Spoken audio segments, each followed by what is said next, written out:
Sí, leí esta mañana. Bueno, en el caso de los Olmos no hay mucha, digamos, ciencia, ni hay nada nuevo que uno pueda chequear. Sí, es un poquitito más de lo mismo. Sí. Bien, bueno, si lo leíste, a ver, ¿cómo se te ocurre que podemos hacer el reclutamiento del gerente de administración, definir procesos y definir canales? Eh, Pueden ser dos opciones. Que ahí sí tenía una duda, te quería hacer la pregunta Sí, del headhunting, que lo leía ahí en la bibliografía. ¿Están claros ahí los 8 pasos? sí, Eso es lo que te quería consultar. sí, sí. Sí, sí, sí. Partís la contratación de la consultora, la elaboración del briefing, la ubicación de los candidatos, Ajá, la primera entrevista, la entrevista de profundidad.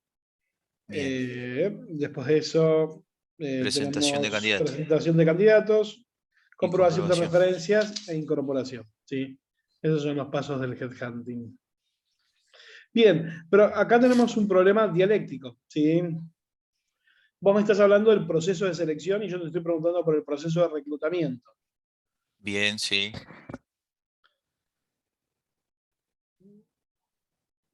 Entonces vos me dijiste que teníamos dos opciones. ¿Cuáles son? No, las dos eran de selección entonces, porque yo te hablé del headhunting o de algún movimiento lateral dentro de la empresa, Bien, bueno, seleccionando ahí al... hay un error de conceptos. ¿Sí? Sí, Cuando nosotros hablamos de reclutamiento, esto sí tiene que quedar claro porque es sumamente importante tenerlo claro. Cuando nosotros hablamos de sí, reclutamiento, hacemos referencia a cómo vamos a conseguir al candidato. ¿Sí? Cuando nosotros hablamos de proceso de selección, es la forma en que vamos a elegir a la persona que va a formar parte de la organización. ¿Sí? Entonces, bien. cuando a nosotros nos preguntan por el reclutamiento, nosotros lo que podemos definir en cuanto al proceso o en cuanto a los canales que vamos, en cuanto al proceso, es si este proceso es interno, externo o mixto. Eso es Entonces, reclutamiento. esto es reclutamiento, interno, externo o mixto. En cuanto a los Bien, canales, depende el proceso que elijamos, son los canales que vamos a poder utilizar. Por ejemplo, si yo utilizo un canal interno, probablemente utilice la cartelera de la empresa, probablemente utilice la intranet. Si tuviera red social interna, probablemente utilizaría la red social. ¿Sí? El canal es la forma en que yo voy a comunicar esa vacante a mi público, en este caso interno. bien, En el caso del externo, deberé pensar cuál es el canal más propicio, en este caso, para contratar a un gerente. Si es, por ejemplo, una red social, y si es una red social, ¿cuál podría ser? Podríamos pensar en LinkedIn. Si es a través de un portal de empleo, ¿cuál sería el portal de empleo aconsejado o recomendable para publicar este aviso? Si es una universidad, ¿en qué universidad quizás salen perfiles más profesionales en el área de administración? Si es una consultora, ¿qué tipo de consultora va a ser? Si una consultora que realice búsquedas generales, búsquedas IT o búsquedas de headhunting, ¿sí? Consultora headhunter. Eh, entonces ahí definimos, bien, ¿sí? Siempre que hablemos de reclutamiento es la forma en que voy a conseguir al candidato, ¿sí? Recordemos que la definición del reclutamiento es la atracción de candidatos para un puesto vacante que está en la organización, ¿sí? exacto. Después la selección será, para poder diferenciarlo, una vez que yo tengo a los candidatos que ingresaron por estos canales que definí, el proceso de selección será decir, bueno, a ver, ¿Cómo voy a incorporar a esta persona a la organización? Mediante un proceso de selección tradicional, en donde únicamente haga entrevistas, un proceso de selección por competencias, en donde además haga distintas pruebas técnicas o situacionales, o directamente voy a tercerizar el proceso en un headhunter, y lo tengo que tercerizar porque la búsqueda que voy a estar realizando es una búsqueda de alguna forma anónima, ¿sí? Entonces yo no me puedo dar a conocer como empresa que tengo esta necesidad, y por eso es que lo tercerizo en servicios profesionales que lo que buscan son ejecutivos con un muy alto rendimiento. ¿Sí? Bien. Bien, esto Gastón, creo, sí. sí, no, clarísimo, clarísimo la diferencia, clarísimo, te agradezco. En la pregunta, cuando, si me tocara el caso, ¿está bien tal cual como me lo está describiendo que le nombre los 3 canales que puede hacer? No, vos tenés que ¿O ir voy? siempre, siempre con una respuesta, ¿sí? ¿Por qué? Porque vos te tenés que poner en esta situación de que vos vas a ser el consultor que le va a ir a decir a la empresa, bueno, a ver, yo lo que te recomiendo para este puesto es que hagamos tal cosa. Y Bien, nunca está bueno dar diferentes alternativas, ni en este ni en ningún caso, ¿sí? Porque no vas a demostrar seguridad, vas a dejar abiertas muchas puertas, y cuanto más puertas uno abra, más preguntas van a venir. Y siempre hay que tener la convicción de decir, bueno, a ver, yo en este caso me pongo en el rol de asesor de esta empresa o de recursos humanos de esta empresa, y le digo al director, al dueño, a los jefes, a quien sea, cómo hay que hacerlo. bien, ¿Sí? Ni en este ni en otro. Sí, acá tenemos dos opciones. Podemos ir por un canal interno, debido a que la empresa tiene más de 7.000 personas, y quizás en alguna y distintas unidades de negocio, y quizás en alguna de las unidades de negocio tengan a alguien que pueda hacerse cargo de la gerencia de administración de esta azucarera. O puedo decir, no, directamente voy a ir por un reclutamiento externo, ¿sí? A buscar el mejor perfil disponible en el mercado para que además actualice la forma de gestionar, ¿sí? ujú, Y me voy por un externo y por una consultora de headhunting, o me voy por un externo haciendo una publicación en LinkedIn, ¿sí? Eh,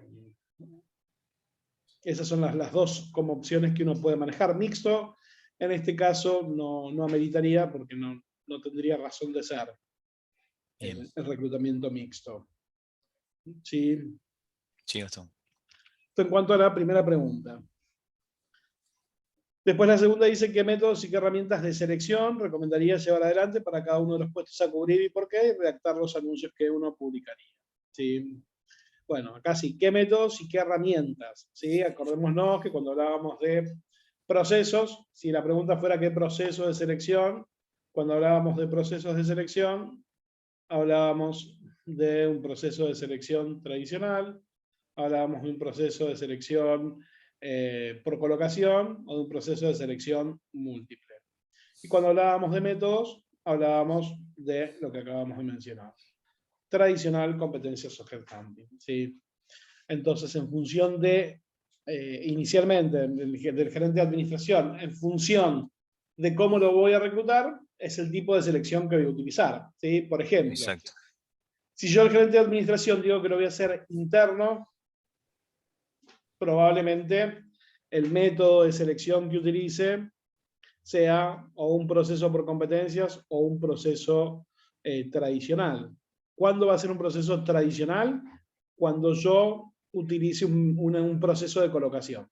¿Sí? Si yo utilizo un proceso de colocación en donde sé que hay un candidato para un puesto vacante, el método de selección va a ser tradicional, porque simplemente voy a tener una entrevista en donde le haga el ofrecimiento de la posición para que se incorpore a la gerencia de administración de la azucarera, si surgiera de otra unidad de negocio.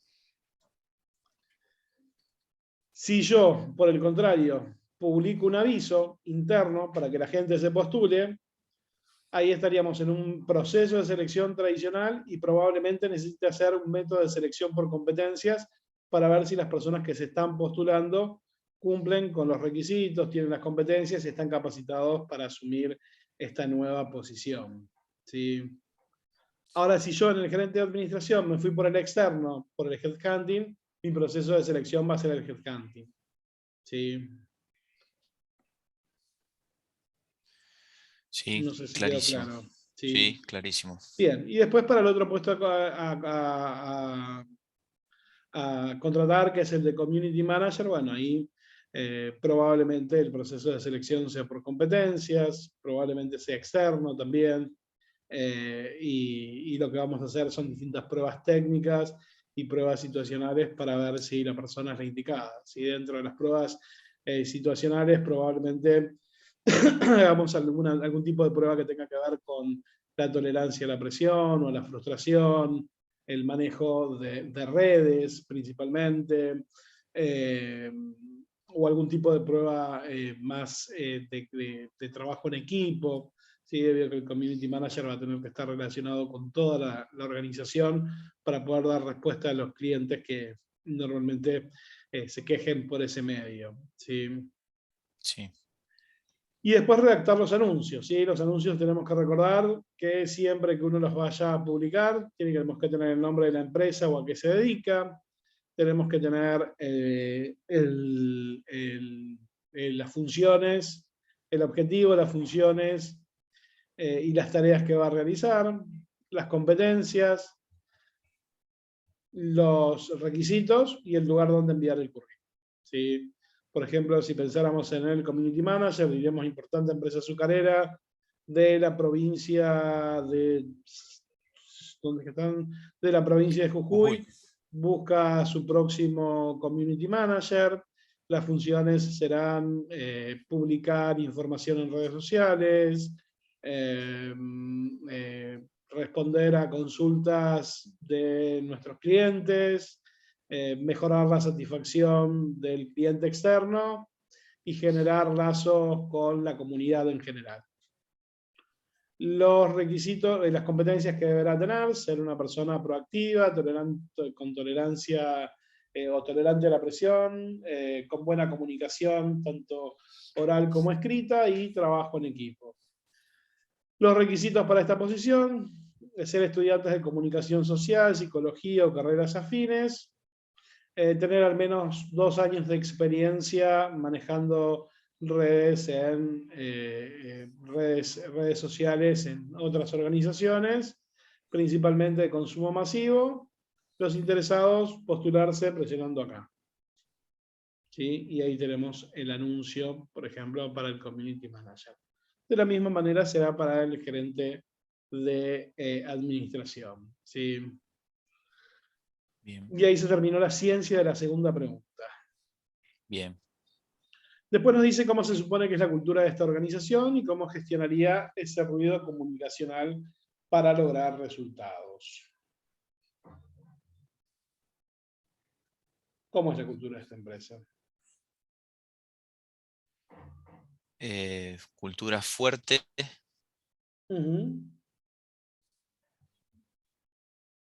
eh, por lo que leí y lo que significaba cada cultura, funcional, fuerte funcional.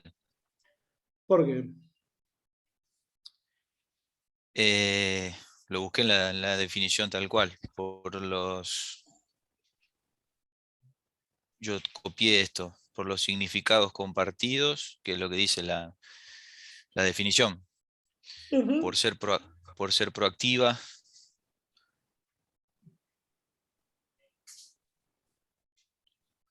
¿Y qué más? Falta una cosa más. eh, Tener una mirada realista de lo que pasa hacia adentro. bien. Sí, por eso es una cultura fuerte y Fuerte. funcional. Sí, bien. ¿Y cómo gestionamos los ruidos comunicacionales? ¿Sí? El ruido comunicacional que se genera es saber que van a despedir a 10 operarios. ¿Cómo Eso gestionamos esos ruidos? voy a copiar lo que pasó hace poco en la empresa. Eh, lo que hicieron en el caso de la empresa donde trabajo es rápidamente llamar a los mandos medios y bajar línea desde ahí para abajo. eh, que era un hecho aislado, sería por una cuestión específica y que no iba a pasar a más que eso. Lo comunicaría por los mandos medios. Perfecto, sí, es la forma de comunicarlo. Sí. Ni más ni menos. Es la forma de comunicarlo, ¿sí? Y acelerar también la decisión a la hora de decir, bueno, si ya se filtró, vamos a hacerlo efectivo, así se acaba el problema. Y obviamente, sí, siempre dejando un dejo de tranquilidad en las personas, informándole de que es un hecho aislado. ¿Sí? Es algo que la empresa tiene que hacer, o que la empresa hizo y que se terminó ahí. Sí, es sumamente importante poder llevar certidumbre en momentos de incertidumbre, cuando Sí. suceden estas cosas. Sí, bien, perfecto. Y después dice: el dueño de la empresa le pide la desvinculación de 10 operarios y nos solicita que definamos cuál va a ser el proceso que vamos a utilizar, qué debe incluir la liquidación en este caso y cuál es el plan de trabajo para llevar adelante esto. ¿Sí? Acá es donde tenemos 3 opciones para poner sobre la mesa a la hora de desvincular. ¿Cuáles son? Eh, la forma tradicional de Ujú, despidos, retiro voluntario ujú. o un arreglo, un mutuo acuerdo Exacto, entre las mutuo acuerdo. partes. Así es. Vos ahí verás con cuál vas. ¿Sí? Lo que hay que tener en cuenta es que si vamos con la tradicional, ¿sí? Con la forma tradicional de desvinculación, eh, nosotros vamos a tener que comenzar con los que menor antigüedad tienen y menos carga de familia tienen. ¿Sí? Es uno de los requisitos que tiene la ley de contrato de trabajo cuando uno hace desvinculaciones masivas. ¿Sí? O sea, Ujú. la ley de contrato de trabajo es muy clara. Dice: si vos vas a hacer desvinculaciones masivas, debes empezar por aquellos que tienen menor cantidad de antigüedad y menor carga de familia. Eso hay que tener en cuenta a la hora de una desvinculación masiva. Menor Masiva. antigüedad, menor carga de familia. Con respecto a los retiros voluntarios, yo no sé si se amerita en una empresa tan grande para despedir nada más que a 10 personas. ¿Sí? Lo dejaría ahí como en un ni. Puede ser, sí, puede ser, pero me parece que es demasiado el tiempo que se invierte en el retiro voluntario para solamente desvincular 10 personas. Si estuviéramos hablando de 50 o 100, quizás ahí sí. Eh, lo que hay que tener en cuenta en el retiro voluntario es que siempre vamos a tener que ofrecer algún tipo de gratificación, ya sea económica o ya sea con algún tipo de beneficio que les sirva a los empleados de la organización, y no hay mucho más para decir. Y después, con respecto a las finalizaciones de contrato por arreglos o de mutuo acuerdo, en ese caso, tenemos que hacer que el empleado renuncie después de firmar un acta notarial, y sí, casi siempre vamos a generar una gratificación extraordinaria por una determinada cantidad de plata que va a estar relacionada con lo que hayamos arreglado. ¿Sí? Normalmente es la opción más económica para desvincular a un trabajador, ya que prácticamente nos estamos ahorrando entre un 30 y un 40% de lo que le hubiésemos pagado si lo hubiésemos despedido. ¿Sí? Particularidad de este tipo de arreglo es que se realiza mediante escribano público, se firma un acta, esa acta se homologa en el Ministerio de Trabajo y una vez que está homologada, recién en ese momento se abona el arreglo al cual hayamos arribado. ¿Sí? A veces, depende de la jurisdicción, puede tardar entre 20 y 30 días la homologación. ¿Sí? Ministerio de Trabajo, Secretaría de Trabajo o lo que corresponda en el lugar donde uno esté. Sí, y no hay mucho más para decir también. Una vez que Bien. se rubrican las actas, el trabajador debe enviar la renuncia, y una vez que tenemos la renuncia, ahí gestionar la baja. Sí. Bien, ¿alguna duda Bien. con respecto a este caso? No, ninguna. La última ahí en la última pregunta, no debe ser fácil ponerse de acuerdo con 10 que vamos a despedir. Es más fácil la forma tradicional, ¿o no? Depende. Va a depender mucho de lo que suceda dentro de la organización. ¿Sí? Va a depender mucho. O sea, si vos me preguntás, ¿Cuántas personas vienen a recursos humanos a decirte, me quiero ir? Y en una empresa de esta magnitud, de 7.000 personas, puede llegar a tener 10 personas que se quieran ir voluntariamente. Sí. Si vos me decís, es una pyme más chiquita, en donde somos 30, y sí, es poco probable poder conseguir esa cantidad de gente. ¿Sí? Además, tanto el retiro voluntario como las vinculaciones de mutuo acuerdo impactan positivamente sobre el clima laboral, ¿sí? Porque no es lo mismo que vos elijas a 10 y los eches, que haya 10 que se hayan querido ir. Entonces impactan positivamente sobre el clima, ¿sí? A la hora de evaluar, si uno realizara un retiro voluntario y después haría una encuesta de clima, probablemente no tendría tanto impacto en la insatisfacción de los trabajadores como si vos agarrás y echás a 10 personas. Bien.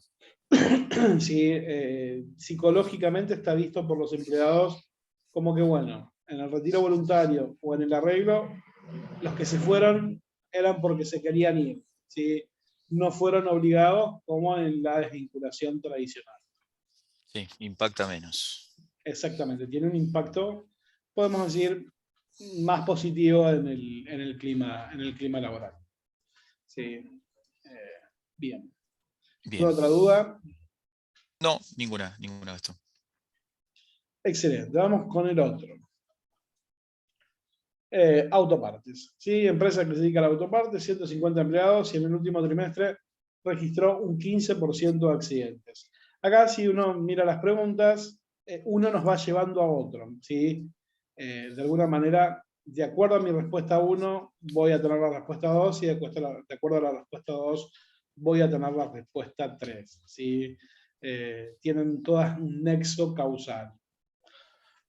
Bien, ¿cómo analizo los accidentes de trabajo?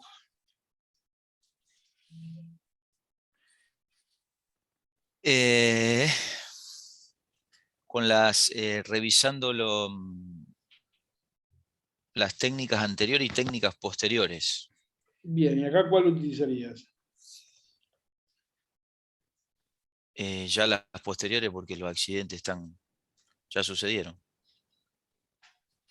Exactamente. Entonces,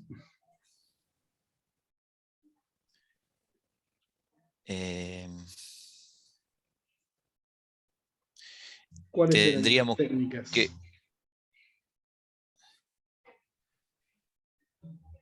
habría que revisar los accidentes, por qué se sucedieron, las novedades cuando sucedió el accidente, qué es lo que se documentó, se informó como registro.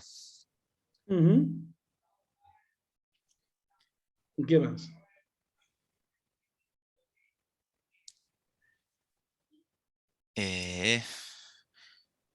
Después de revisar es investigar qué es lo que provocó el accidente. Exacto. ¿Y qué más?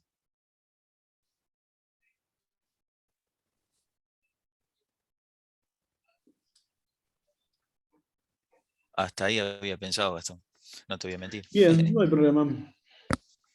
Bueno, ¿qué hacemos cuando se dan accidentes de trabajo en una empresa? ¿Sí? Bien, lo primero que vamos a hacer es hacer justamente un análisis posteriores a los accidentes. Dentro de los análisis posteriores a los accidentes tenemos dos técnicas que vamos a utilizar. El primero es verificar qué es lo que se registró en el momento que el accidente ocurrió, normalmente en el informe que se pasó a la aseguradora de riesgo de trabajo.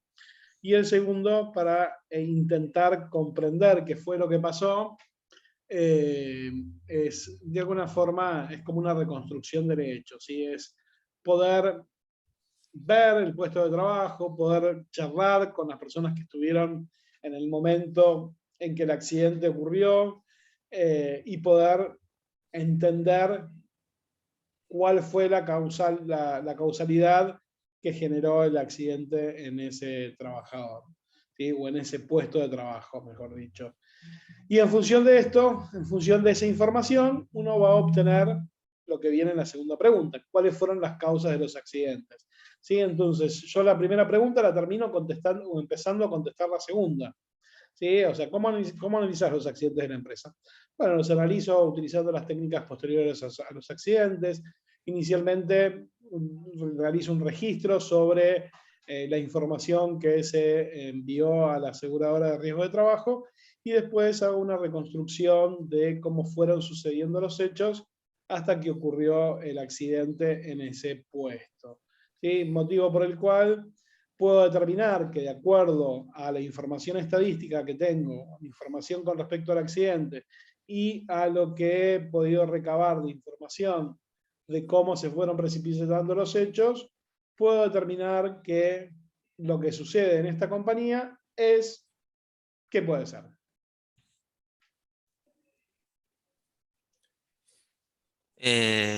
Causas.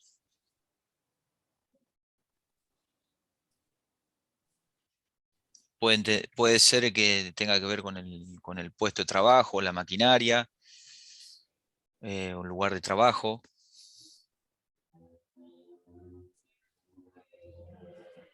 Puede ser en el caso de las personas que ejecutan el trabajo, puede ser distracciones, no utilizar los elementos de seguridad, los EPP.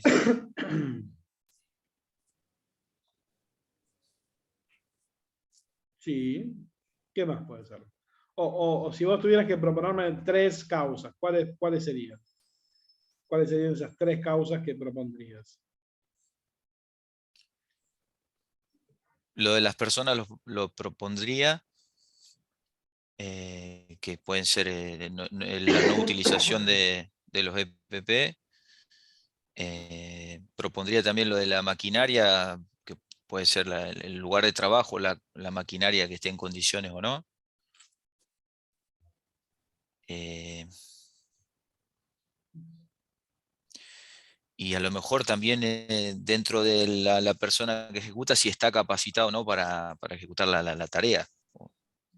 Bien, si uno va a analizar, si uno hace un análisis de lo que informa la Superintendencia de Riesgo de Trabajo, nos encontramos con que las causas más comunes tienen que ver con caídas, porque las causas más comunes tienen que ver con estrés o ansiedad y con algún tipo de golpe. ¿Sí? Casi siempre eh, las causas tienen que ver mucho con la organización. ¿Sí? Normalmente podemos pensar que esas son las principales causas, ¿sí? De acuerdo a lo que informa la superintendencia acá en Argentina. ¿Sí?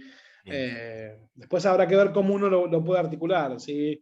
En decir, bueno, igual las que mencionaste también, ¿sí? O sea, falta de elementos de protección personal o en su defecto falta de formación para poder desarrollar la tarea a la cual fueron encomendados. Y la tercera, ¿cuál era? Distracciones. Bien. Y Sí, distracciones. Vos siempre tenés que, o sea, en este caso, mejor dicho, siempre hay que pensarlo en función de lo último, de no solamente decir cuáles son las causas que me parecen, sino también en cómo voy a generar la solución. ¿Sí? bien. Eh, es sumamente importante eso. Entonces, siguiendo con lo que veníamos diciendo, podemos decir que, o siguiendo con el ejemplo de cómo responderíamos la pregunta 1, habíamos quedado en 3 puntos suspensivos y esos puntos suspensivos podrían ser, bueno, y las principales causas entonces que generan el accidente de trabajo es por un lado la falta de capacitación, debido a que esta empresa no invierte en formar a los empleados y esto queda demostrado que a la hora de incorporar el personal no es el más idóneo, sino más bien el que se acerca al puesto, debido a que en el mercado tenemos faltante de perfiles técnicos en el área automotriz, y esto genera que quienes ingresan no tengan todo el conocimiento y rápidamente cursen algún tipo de accidente de trabajo. Además, la compañía no invierte en elementos de protección personal, debido a que no tiene o no están determinados cuáles son los que deben usar cada uno de los trabajadores. Y por último, notamos mucha dispersión en los trabajadores en sus puestos, que no pueden ser controlados por el mando medio, generando distracciones que provocan que las personas tengan algún tipo de lesión. ¿Sí? Entonces, Sí. vos ahí no solamente mencionaste cuáles eran las causas, sino también diste tu razón de cuáles o de por qué elegimos estas causas. ¿Sí? Es sumamente importante también en este caso que es muy secuencial uno con otro, poder unificar, o sea, poder unir toda mi respuesta. ¿Sí? Y poder Bien. dar razones que sean válidas a los profesores de por qué estoy eligiendo estas causas. ¿Sí? No es que las elegí al azar, sino que hice un análisis con respecto a la importancia del uso de elementos de protección personal, hice un análisis con respecto a la falta de programas de capacitación, hice un análisis con respecto a la falta del uso de los elementos de protección personal. ¿Y cómo voy a solucionar estos problemas? Es la próxima pregunta. ¿Cómo hago para solucionarlos? En la falta de capacitaciones, diseñar un plan de capacitación, invertir en eso. En los elementos de protección personal, también definir el uso, los criterios, qué elementos van y poder brindárselo a la persona que ocupe el puesto. Y en las distracciones. Bien, esa es la más compleja. Sí.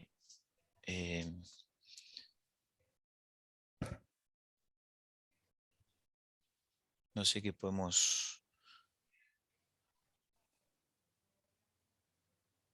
brindar ahí en las distracciones.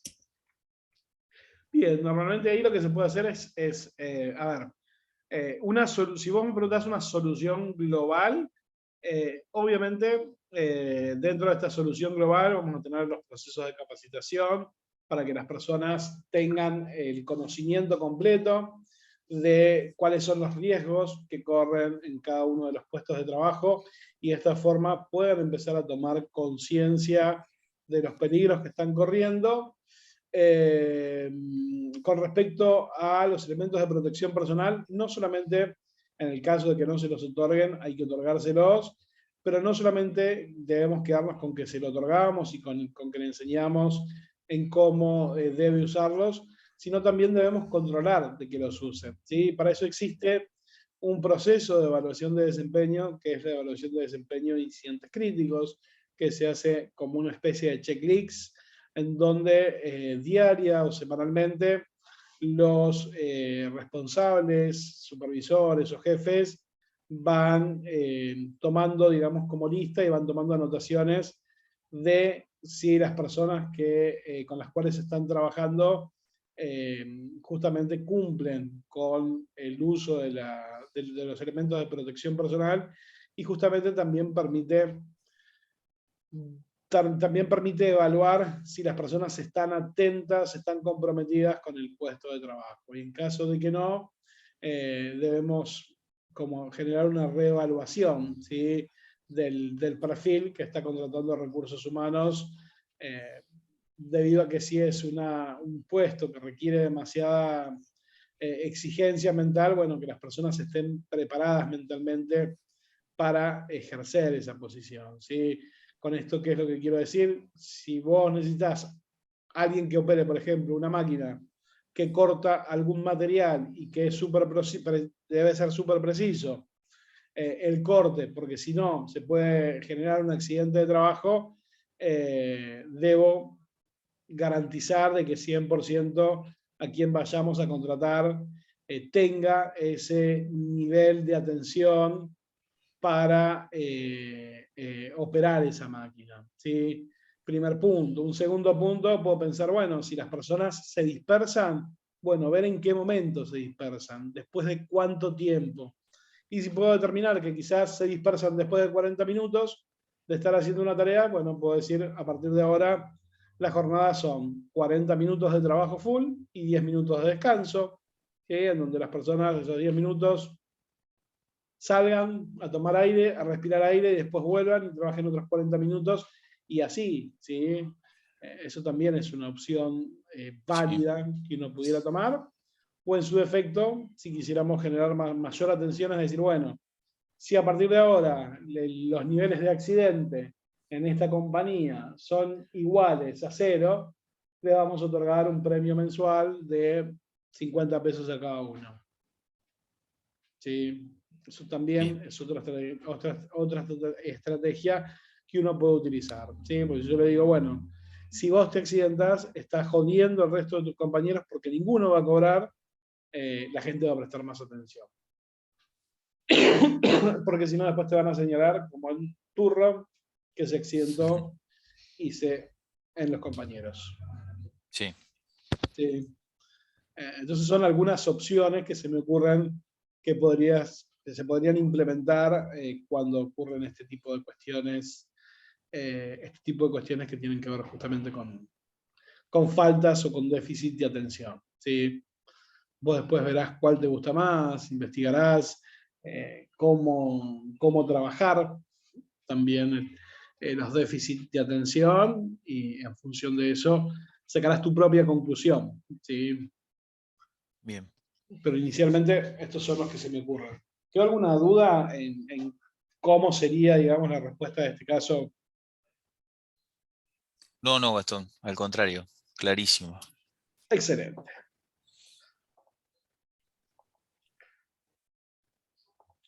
Bien, vamos a continuar. Sí, vamos a ver un poco de legislación laboral, vamos a explicar bien la liquidación, una liquidación final. Sí, formalmente este va a ser el último, o sea, formalmente, este va a ser el anteúltimo encuentro, el que de la semana que viene va a ser el último, en donde vos ya estás para rendir, ¿no? Ya tenés la regularidad de la materia, todo. Sí, ya tengo la regularidad. Ok, bueno, ya solo queda anotarte y nada más en las fechas que estén disponibles. Exactamente. Entonces, la idea es que el encuentro que viene, el sábado que viene, que va a ser el último, puedas anotarte todas las dudas, todas las consultas que tengas y podamos trabajar en eso. ¿Sí? Te voy a decir lo Bien, mismo que le dije a los chicos de los días de semana. No tiene sentido que sigamos viendo casos. Ese que acabamos de ver es el último de forma virtual, que es la forma en que ustedes van a rendir. Entonces no tiene mucho sentido seguir ahondando en casos presenciales que no te van a sumar nada y quizás te confunden más porque tenemos mucha liquidación final en el medio. ¿Sí? Igual hoy vamos a ver dos o tres casos más como para ejercitar lo que vimos hasta ahora, que serían de los casos presenciales, y no mucho más. ¿Sí? La idea es que el encuentro que viene sea un peloteo. ¿Sí? bien, Un peloteo donde vos me digas, bueno, a ver, yo no entendí esto, ¿cómo lo hago? Yo esto no sé cómo hacerlo, ¿qué se te ocurre? ¿Sí? O si hay algún tema en donde vos quieras profundizar, que me escribas y me digas, mira, yo la verdad acá veo que hago agua. bien, Necesito que hablemos de esto. Bueno, hablamos de eso, no hay problema. ¿Sí? Eh, es lo que vamos a hacer. ¿Sí? bien, Bien. Bueno, tipo de extinción de contrato laboral. ¿Sí? Tenemos 4 formas de que el contrato laboral se termine. El primero de ellos por voluntad del trabajador. ¿Sí? En este caso hablamos de una renuncia. Por voluntad del empleador, un despido. Por voluntad de ambas partes, un arreglo. Y por razones ajenas a ambas partes, por ejemplo, el fallecimiento de alguien. ¿Sí? Es algo que nadie buscó, nadie esperó, sucedió y por lo tanto se da por finalizado el contrato laboral. ¿Sí? Estas son las 4 formas que tenemos de vincular o de terminar un contrato laboral. ¿Sí? Cada una de estas formas de extinción de contrato laboral tiene su particularidad. En el caso de las renuncias, si uno hablara de la liquidación, de cómo liquidamos a una persona que renuncia, le vamos a liquidar de manera remunerativa sueldo y SAC, y de manera no remunerativa le vamos a liquidar las vacaciones no gozadas y su respectivo SAC. Si hablamos de un despido, ahí vamos a apelar a los conceptos de una liquidación final normal, que es de manera remunerativa el sueldo y el SAC, y de manera no remunerativa el preaviso con el SAC, el mes integrativo con el SAC, las vacaciones no gozadas con el SAC y la indemnización por antigüedad. En el caso de que sea por voluntad de ambas partes, también se liquidará como una renuncia, ¿sí? Son los mismos conceptos de la renuncia, solamente que a esto le vamos a agregar el adicional que hayamos arreglado entre ambas partes para dar por finalizado el contrato, ¿sí? Y si hablamos de razones ajenas a ambas partes, si fuera por muerte del trabajador, pagaríamos lo mismo que una renuncia, solamente le sumaríamos el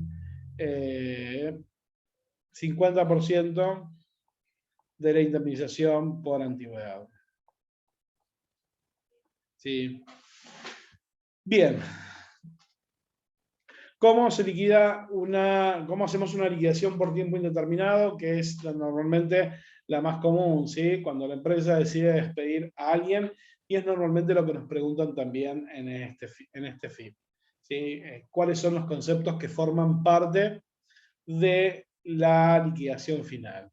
Bien, vamos a partir siempre de dos conceptos, remunerativos, no remunerativos. Remunerativos hacen referencia a aquellos que van a tributar a la seguridad social, motivo por el cual uno le hace retenciones a los trabajadores y a su vez paga las contribuciones patronales. Y vamos a tener aquellos que son no remunerativos. En este caso, cuando hablamos del no remunerativo, son aquellos que no tienen descuento alguno, ¿sí? No tributan a la seguridad social. En cuanto a los conceptos remunerativos, vamos a tener el salario proporcional a los días trabajados. Cabe decir que este salario va a ser proporcional siempre y cuando a las personas no se la despida el día 30 o 31. Si nosotros despedimos a la persona el último día del mes, le vamos a pagar el salario completo. Si la despedimos el 15, o el 8, o el 12, o el 20, en ese caso sí aplica la proporcionalidad de los días trabajados. ¿Cómo lo vamos a calcular? Tomando el sueldo, dividiéndolo en 30 y multiplicándolo por la cantidad de días que trabajó ese colaborador. Y después tenemos el SAC proporcional, ¿sí? El SAC siempre va a ser proporcional, siempre y cuando nosotros no hagamos la desvinculación el 30 de junio, o a alguien le querramos decir feliz año nuevo, y la hagamos el 31 de diciembre, ¿sí? Si no se realiza ninguna de estas dos fechas, estamos hablando de SAC proporcional. ¿Cómo se calcula el SAC proporcional? Tomando el sueldo del trabajador, dividiéndolo en 2, se divide en 2, porque hablamos de 2 periodos en los cuales vamos a pagar.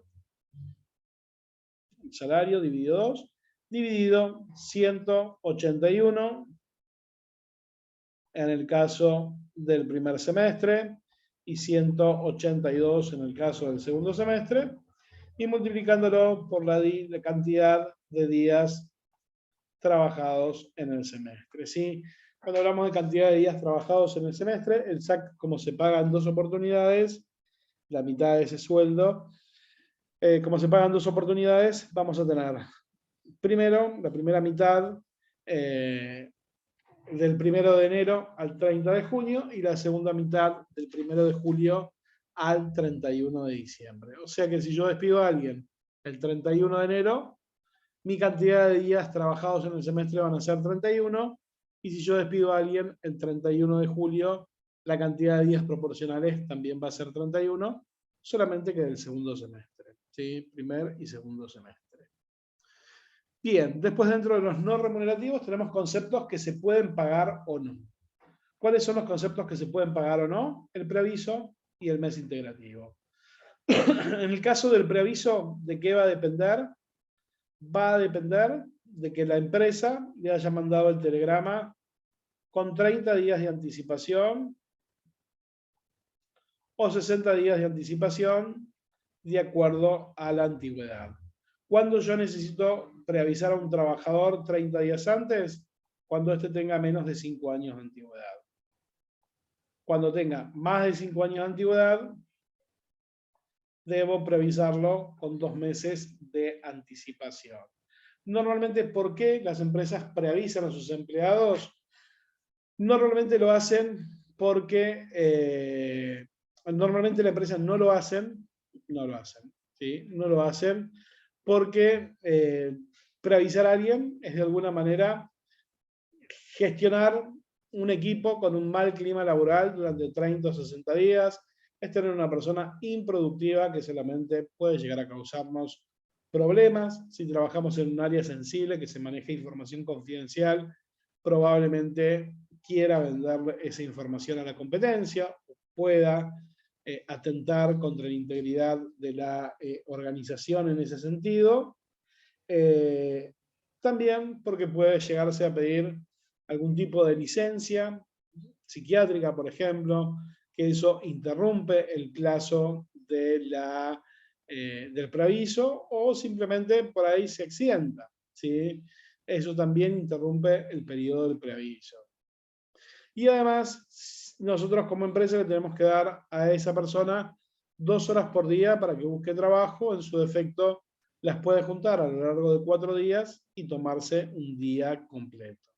¿Sí? Esos son los motivos por los cuales la empresa no previsa y prefiere pagar 1 o 2 salarios más esos 30 o esos 60 días en los cuales debería haber preavisado.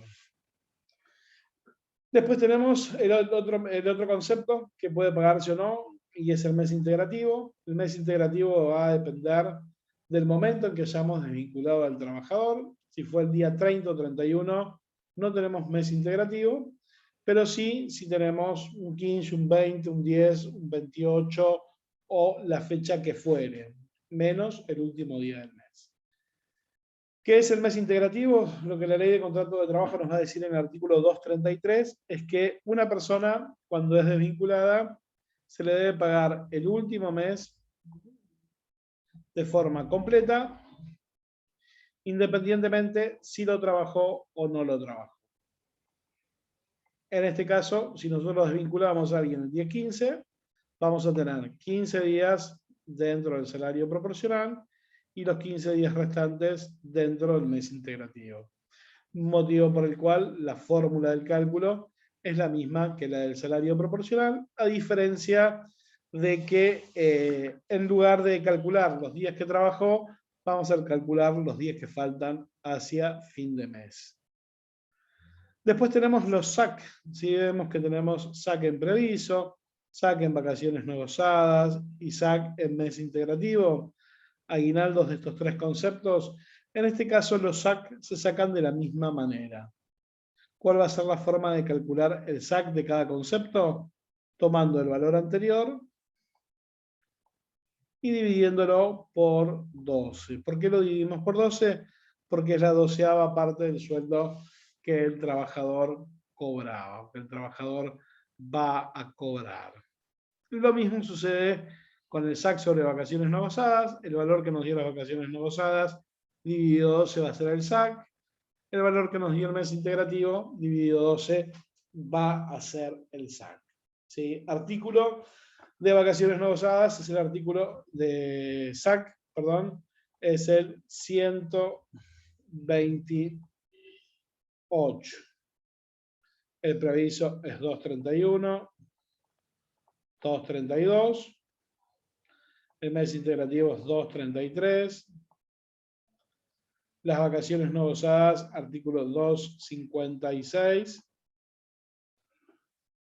Y las vacaciones no gozadas nos va a decir que siempre que un trabajador sea desvinculado y no haya podido gozar de sus vacaciones en el momento en que fue desvinculado, nosotros lo que vamos a tener que hacer es un cálculo doble. Por un lado, para determinar la cantidad de días que tiene de vacaciones y por otro lado, para conocer el valor económico. ¿Cómo hago para determinar la cantidad de días que le corresponden de vacaciones? De la siguiente manera. Tomo la cantidad de días trabajados a lo largo del mes. Eso lo multiplico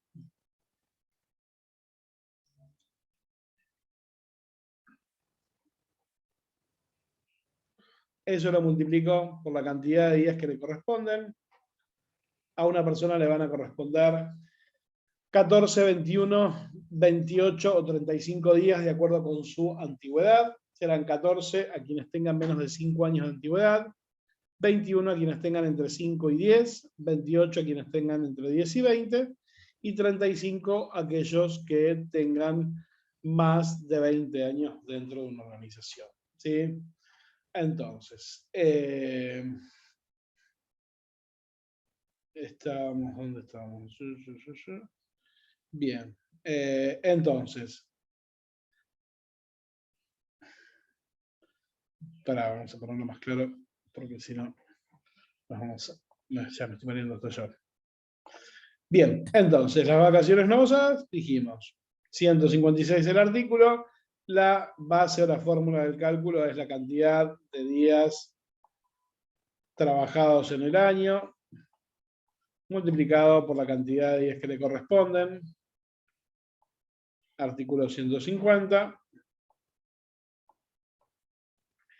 y dividido 365 días, que es la cantidad que la persona debería trabajar. ¿Sí? Y después, para el cálculo del costo económico, tomamos la mejor remuneración normal y habitual o el sueldo y lo dividimos en 25. ¿Sí? Y de esta forma, luego multiplicamos los dos valores y eso nos da el valor de las vacaciones no usadas. ¿Hasta acá alguna duda? No, Gastón, todo claro. Bien, y después tenemos la indemnización por antigüedad, que es el último concepto. En este caso hablamos del artículo 245. La indemnización por el artículo 245 nos indica que un trabajador, cuando es despedido, debe cobrar por los servicios prestados a la organización la mejor remuneración normal y habitual por cada año de servicio o fracción mayor a 3 meses. ¿Sí? Entonces, lo que nos va a decir es mejor remuneración normal y habitual dentro del último año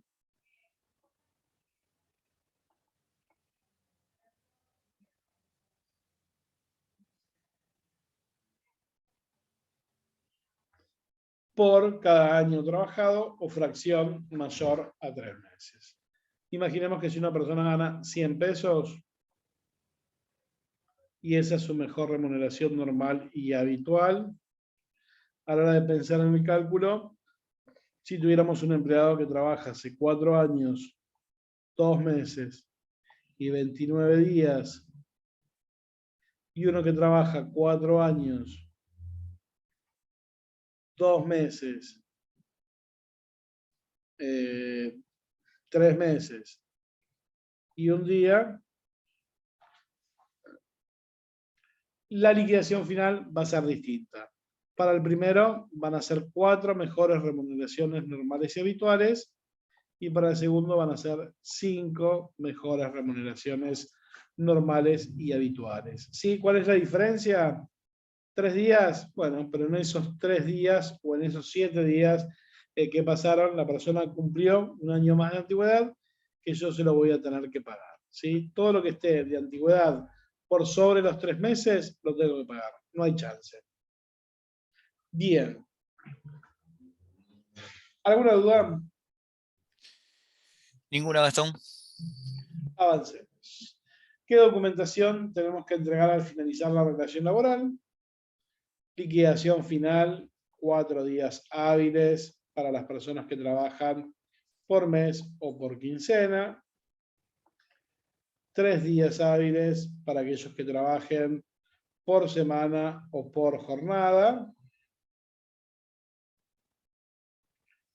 Y en caso de no hacerlo, el trabajador puede intimar y reclamar el artículo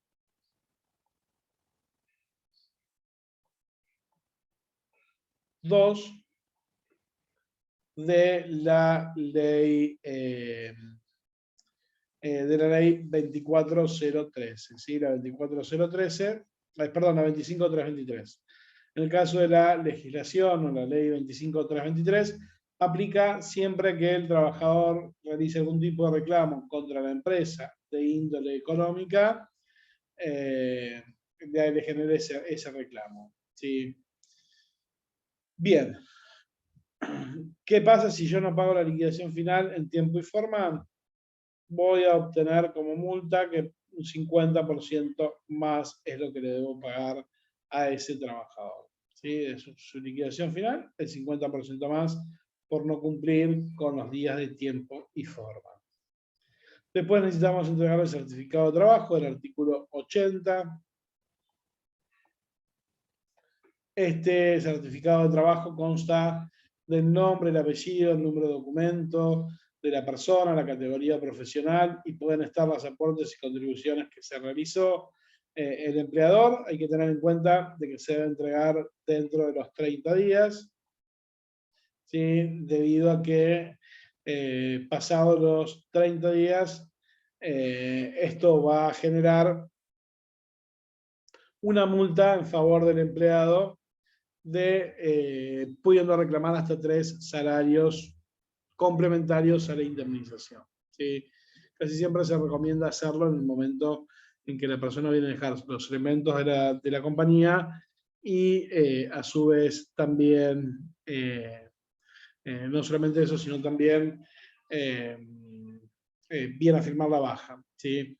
Entonces, cuando se firma la baja, normalmente también se entrega el certificado de trabajo. Paralelamente a esto, se gestiona por la página de AFIP, cuando uno va a cargar en mi simplificación registral, el certificado de aportes, ¿sí? Contribuciones, que es emitido por ANSES, y es lo que todo el mundo conoce como la lista sábana.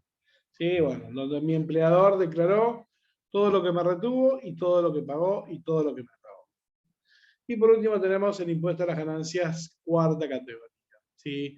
Ese es otro formulario que se entrega independientemente si la persona tuvo o no tuvo descuentos de ganancias. En el caso de que las haya tenido, le sirve para poder después hacer las detracciones correspondientes ante la página de AFIP. Bien, ¿alguna duda? Ninguna, Gastón. Bien, bueno, vamos con este caso. A ver qué sale.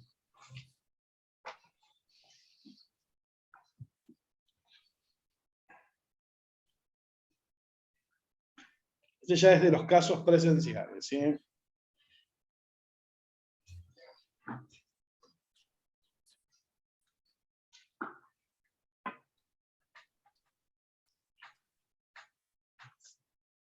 ¿Qué se te ocurre?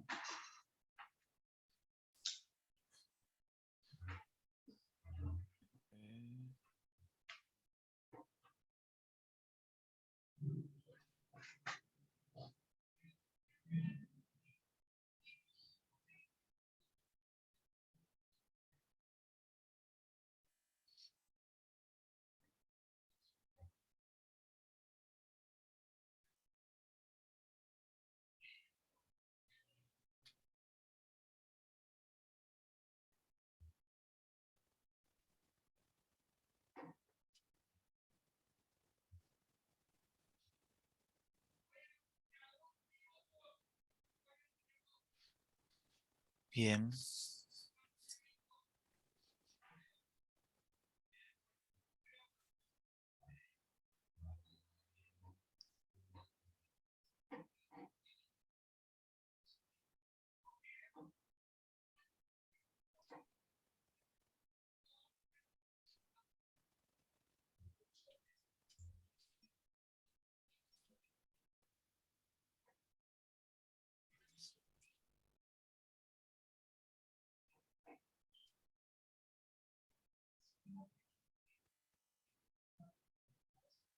Bien, ¿qué se te ocurre?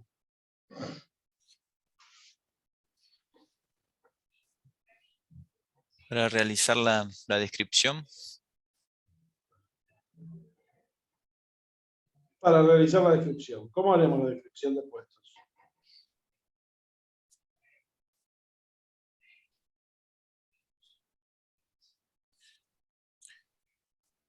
Eh,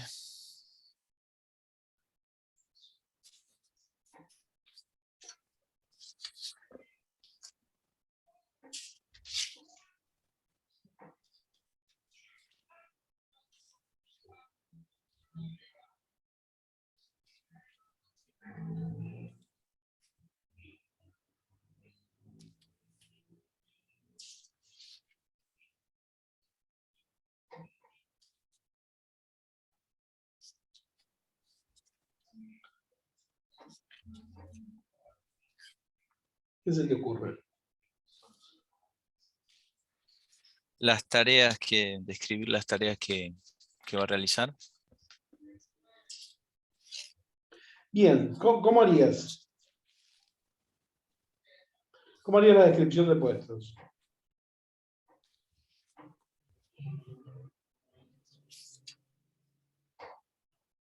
Estaba pensando.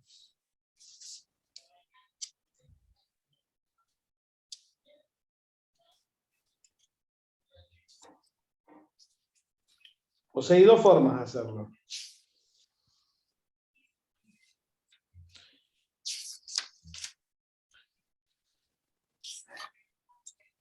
¿Cuáles son esas? Hasta donde no me acuerdo ahora.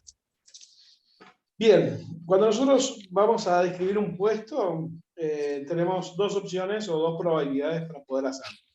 ¿Sí? Una de ellas es la descripción de puestos molar y la otra la descripción de puestos molecular. Molecular. ¿Sí? Entonces la pregunta hace foco justamente en esto, en de qué forma realizarías vos tu descripción de puesto de gerente de sistemas. ¿Lo harías con una descripción molar, con una descripción molecular? ¿Y qué debería contener cada una de ellas? ¿Qué se te La ocurre que podría ser? la diferencia entre una y otra era una más técnica y la otra más La diferencia tiene que ver con el puesto, cuando uno lo diseña, con la amplitud y la profundidad. ¿Sí? Si yo tengo un puesto que tiene diversidad de tareas y tiene a su vez mayor autonomía, estoy hablando de un tipo de descripción de puestos. Si yo estoy hablando de una descripción de puestos o de un diseño de puestos en donde las tareas son más repetitivas o más especializadas y la autonomía es mucho menor, estoy hablando de otro tipo de descripción de puestos.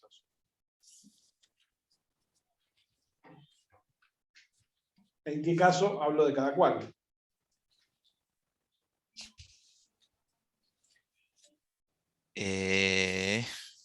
estaba buscando acá mientras vos me hablabas. Por ejemplo, si yo tengo mayor autonomía y mayor diversidad de tareas, mi descripción de puestos va a ser más molecular. ¿Por qué va a ser más Molecular, sí. molecular? Porque va a ser más pormenorizada. ¿Sí? Necesito tener más datos. No solamente me voy a quedar con lo que vas a hacer, sino también necesito conocer en profundidad de qué forma lo vas a hacer y cómo voy a evaluarte. Si una descripción de puestos es más chiquita, con menor cantidad de tareas y menor cantidad de tareas y menores responsabilidades, la descripción de puestos va a ser más molar, ¿sí? Debido a que yo en una sola página puedo describir qué es lo que vas a hacer, ¿sí? Puedo tener cuáles son tus estándares de desempeño y puedo tener cuáles son tus competencias. En cambio, en una descripción molecular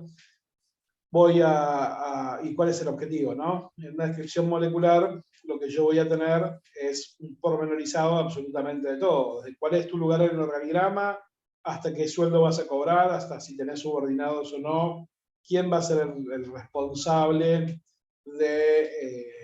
quién va a ser el responsable quién va a ser tu responsable directo, ¿sí? Tu jefe directo, si va a ser una posición dentro o fuera de convenio, qué categoría te voy a otorgar, quién hizo la última descripción de puesto, los datos de identificación, los datos de control, quién hizo el último diseño de puestos, en qué fecha, quién lo aprobó, las condiciones de trabajo, necesito conocer ¿sí? En cuanto a qué tipo de actividad vas a desarrollar, si tiene que ver con los esfuerzos físicos, mentales, y a su vez qué riesgos están asociados a ese puesto de trabajo.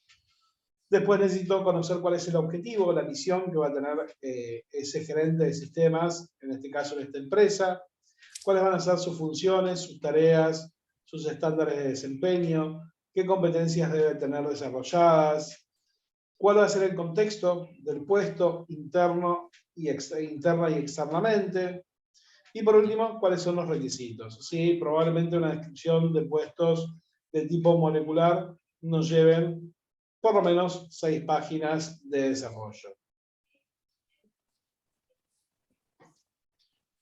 ¿Sí? Así que la descripción de puesto del gerente de sistemas, en este caso, es una descripción molecular, debido a que realiza tareas que no son rutinarias, o sea, tiene diversidad de tareas y a su vez tiene amplitud para tomar decisiones, y debe tomar decisiones.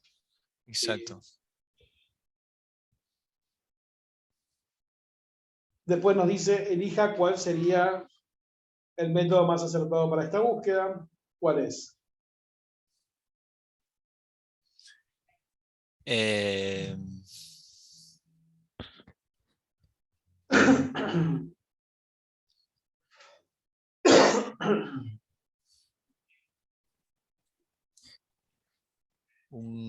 sí, canal externo. eh,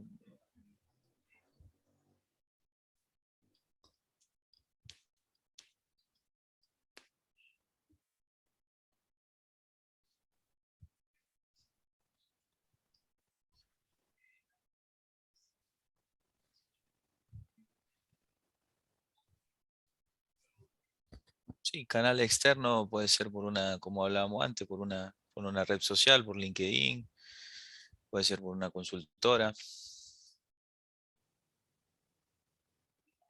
Bien. Bien, sí, el método, digamos, más acertado para esta búsqueda es un headhunting, ¿sí? ¿Por qué es un Por- headhunting?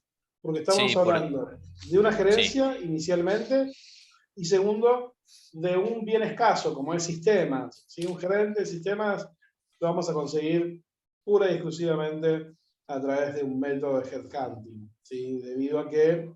Eh, debido a que, bueno, es una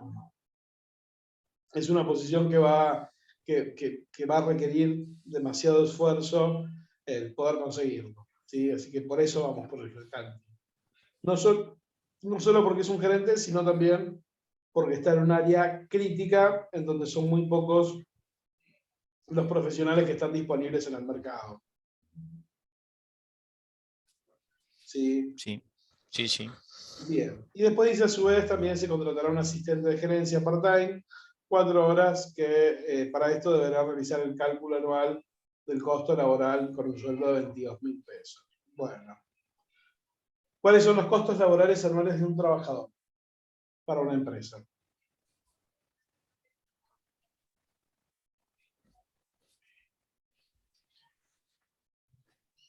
Lo habíamos visto el otro día. Sueldo.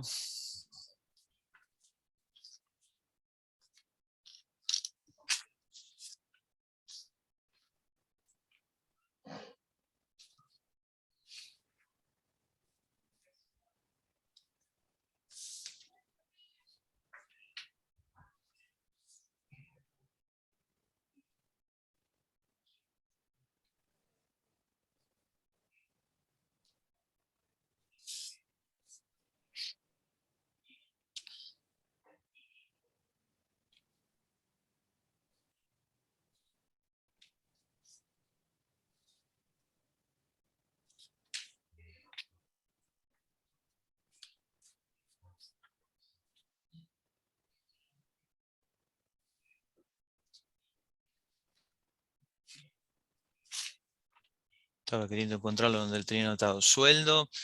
El SAC era un costo laboral. eh, las vacaciones.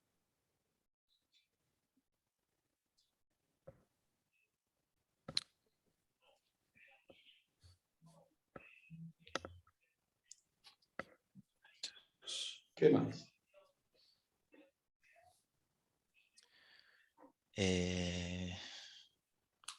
La RT,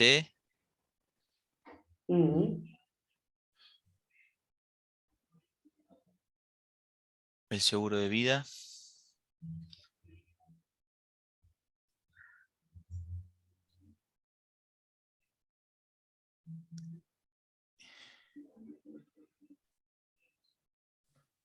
Y las contribuciones patronales. ahí me faltaban esas, acá está. ¿Sí? O sea, Seguro. cuando uno necesita calcular el costo laboral anual de un trabajador, estamos pensando en el sueldo que va a recibir anualmente, en esos 12 salarios, en los 2 SAC que va a recibir en ese año, en las contribuciones patronales, que en el caso de las empresas pymes son de un 24%, y en el caso de las empresas grandes son de un 26,4. 26,4%, que dentro de ese 24 y ese 26% tenemos la jubilación, la obra social, el Fondo Nacional de Empleo, las asignaciones familiares y las asignaciones familiares, Fondo Nacional de Empleo, obra social, jubilación y el PAMI. ¿Sí? Esos son los 5 conceptos que forman parte de las contribuciones patronales. Y después tenemos la RT y el seguro de vida. Seguro de ¿sí? vida. Esos son los conceptos que forman parte del cálculo del costo laboral anual de un trabajador, para un sueldo de 22.000 pesos. Pesos. Bien. Bueno, a ver, ¿qué estoy viendo? Estoy viendo que falta mucho. ¿Sí? No sé vos cómo estás con tus tiempos, o sea, cómo estás con los tiempos. ¿Sí?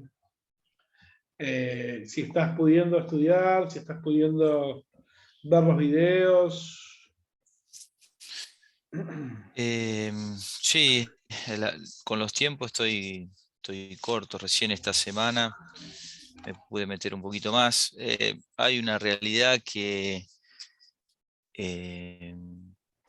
que me tocó pasar por cuestiones personales desde la última materia cursada, que después, bueno, el año pasado tuve la oportunidad de comenzar el EFIP, que lo terminé a mitad de año más o menos. Pasaron 3 años y medio. Entonces, de a poquito lo que estoy haciendo es releyendo todo y poniéndome en línea, como quien dice. Bien, bueno, yo te recomiendo que cambies el método de estudio, ¿sí? Porque Bien, no está dando resultado. ¿Sí? bien. O sea, ya a esta altura deberíamos estar, después de 3 semanas, deberíamos estar un poco más avanzados, ¿sí? Ni más ni menos que eso. Yo lo que te recomiendo que hagas en esta semana y demás, es todavía lo que yo veo que te falta es ir entendiendo cada uno de los temas. ¿Sí? Entonces, como eso todavía no lo logramos, yo lo que te recomiendo que hagas es lo siguiente, que empieces al revés. ¿Sí? O sea, nosotros, yo este curso de FIP lo pensé de forma más, quizás de una forma más avanzada y no tuve en cuenta los casos que son los menos como el tuyo, ¿sí? En donde vos necesitas un mayor anclaje teórico, necesitas una mayor comprensión de los temas para después poder llegar a resolver, ¿sí? Entonces, ¿cuál es mi recomendación para que vos sigas estudiando? O para que, mejor dicho, vos empieces a entender de qué es lo que estamos hablando, es que arranques a ver los cursos más antiguos. ¿Sí? Con esto que quiero decir, que arranques quizás con el curso del segundo semestre del 2021, de diciembre, vayas mirando esos videos, vayas escuchando, vayas... ¿Por qué digo esto? Porque tienen mayor anclaje teórico, ¿sí? No está enfocado 100% en la práctica. ¿Tenés la práctica, la resolución de los casos? Sí, está también, pero está más reducida, ¿sí? Y tenés mucha teoría. ¿Sí? Me vas a escuchar hablar mucho. Entre 20 minutos, media hora, 40 minutos en cada uno de esos videos. Entonces, de esa forma vos ya vas a poder empezar a estructurar de lo que estamos hablando y de lo que se trata del EFIP. ¿Sí? Después que terminás con esos del segundo semestre del 2021, te vas a ir a los del primer semestre del 2022. ¿Sí? Cada uno de estos videos, cada uno de estos son 8 videos. ¿Sí? Cada curso tenía 8 videos en ese momento. Entonces, ¿qué vas a hacer? Vas a mirar los del segundo semestre, los del primer semestre de 2022. ¿Por qué? Porque pasa lo mismo. Si bien el del segundo semestre de 2021 tenía teoría en el segundo semestre, el primer semestre de 2022, eso estaba más profundizado todavía. ¿Sí? Vamos más al hueso y explicando el paso a paso de cada uno de los procesos de gestión. Y después volvemos, o sea, ya después que tengas, que hayas visto esos 16 videos, vas a ver cómo las ideas se van a empezar a acomodar, cómo vas a empezar a comprender mejor los temas. Y después sí, ya podés volver quizás a retomar los videos que hayamos visto hasta este momento. ¿Sí? Yo creo que es la forma en que te va a servir. ¿Sí? Yo lo que te diría es, ahora los apuntes, lo que es lectura, déjalo de lado por un tiempo, ¿sí? Hasta que vos termines de ver los videos. Entonces, una vez que vos termines de ver los videos, ya vas a tener otra mirada sobre los apuntes. Entonces, todo lo que leas va a tener sentido, ¿sí? Ahora, todo lo que vos vas leyendo no vas pudiendo verle la parte práctica. Entonces te va quedando como teoría. Bien. ¿Sí? Yo creo que tenés que meterle de esa forma. Si vos lográs ver los 16 videos esta semana, sería buenísimo. ¿Sí? Porque entonces ahí vas a llegar a un cuarto encuentro con una mirada más amplia y con quizás dudas, preguntas que quizás ahora no salen, ¿sí? Que ahora no están porque te falta todavía la comprensión completa de lo que estamos hablando. ¿Sí? Bien. Entonces, ¿cuál es mi recomendación? Y cómo a mí me gustaría seguir trabajando con vos, es de la siguiente manera. Es, bueno, ahora yo me doy cuenta que estamos como en un momento bisagra. ¿Sí? Normalmente siempre pasa, igual en este tipo de cursos, pasa esto, que llegamos a un momento, y casi siempre se da hacia el final, en donde uno no ve demasiado progreso del otro lado. ¿Sí? Y eso se debe a que faltan conceptos que son básicos, ¿sí? Como por ejemplo este que veíamos inicialmente de no poder determinar cuándo hablamos de reclutamiento y cuándo hablamos de selección. ¿Sí? Uh-huh.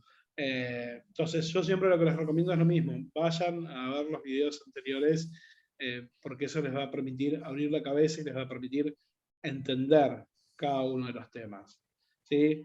Entonces, tu compromiso de acá en adelante es, miro esos videos, me voy anotando todas las dudas que me surgen, voy viendo en qué es lo que me falta para querer profundizar. Y en función de eso, después avanzo. ¿Sí? Entonces, ¿qué es lo que yo te voy a recomendar que hagas? Es esto que te acabo de mencionar. Pero también te voy a dar tu espacio. ¿Sí? Con esto que quiero decir, te voy a dar tu espacio. Si no llegas a ver los 16 videos esta semana, tranquilo, no te mates. ¿Sí? Una vez que vos estés más seguro, tengas las cuestiones más claras, me avisás y nos volvemos a juntar. ¿Sí? Porque no tiene sentido que yo te diga, bueno, nos juntamos la semana que viene, vos no tengas dudas, bueno, listo, cerramos la computadora, me fui, se terminó el curso. No, no es tampoco esa mi intención, sino la intención es que ustedes puedan entender cómo funciona el EFIP. ¿Sí? El EFIP 1 en este caso, el EFIP 2 es lo mismo, pero quizás con un poquito más de complejidad. No hay mucha diferencia entre un examen y otro. Y todo lo que vos te lleves de EFIP 1, vas a ver que con el tiempo te lo vas a acordar. ¿Sí? Ya va a haber cuestiones que no tengas que pulir. ¿Sí? Y en el EFIP 2 será nada más generar un repaso general y no mucho más que eso. ¿Sí?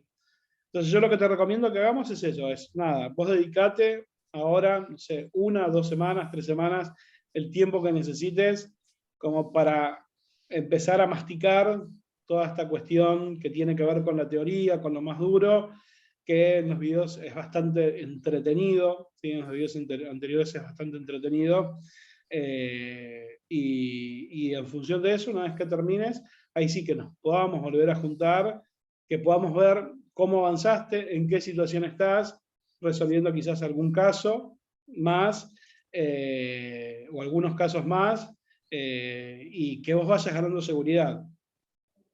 ¿Sí? Porque yo siempre les digo lo mismo, yo ya lo rendí, ya está, ya me recibí, ya para mí se terminó. Entonces, toda esa seguridad que yo fui ganando y que fui generando a lo largo del tiempo, es la misma que tienen que ganar ustedes. ¿Sí?